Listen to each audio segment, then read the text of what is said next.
The S&P hitting September highs.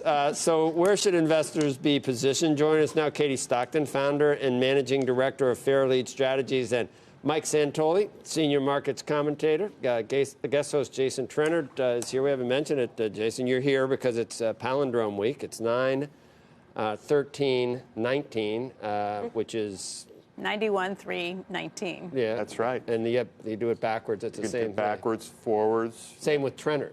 That's right.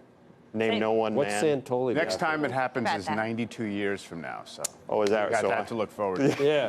Yeah, might be rough. Katie, here we are. Here we are. I think you were. You didn't say this wasn't going to happen. I think we need to get through a couple of places to get back to where we are. What now? So we've broken out from the 1-month trading range, and that was really, I guess, signaled by global equity markets. We saw the Hang Seng breakout for one ahead of the S&P 500. Sure enough, we got it in the U.S. too. And now we have the S&P 500 approaching new highs. I think we could even see them today, it looks like, based on the S&P futures. A breakout to new highs, that's usually bullish. The uptrend is very much intact, obviously. And what that short-term breakout that we saw has done is it's proven that the August low is very important. And indeed, the market internal measures that we watch, breadth and sentiment, those items reached oversold extremes that were pretty pressing in August. So we saw the nice reaction to that, and that's a bullish development.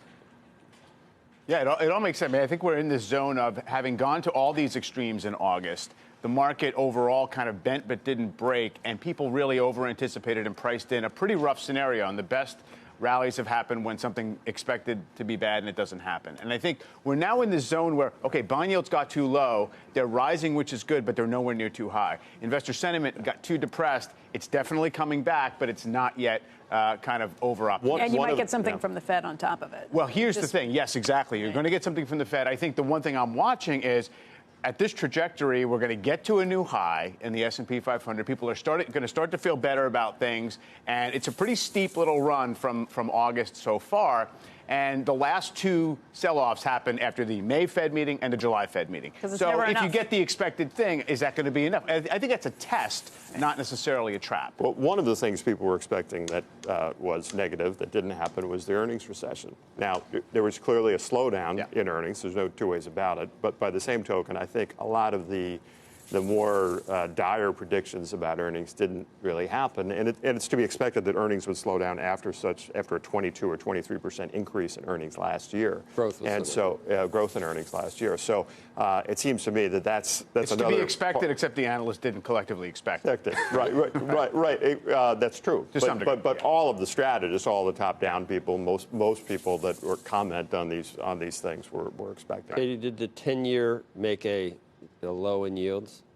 So we saw it hold above that long-term support from 2012, 2016. What was that? Where was that? I think it's around 138, and we saw it hold above.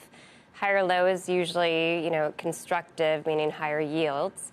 We have some resistance coming into play, of course. 1.8 is about where the 50-day moving average is, and then beyond that, where I think we will exceed that, is 2%, a very psychologically significant level.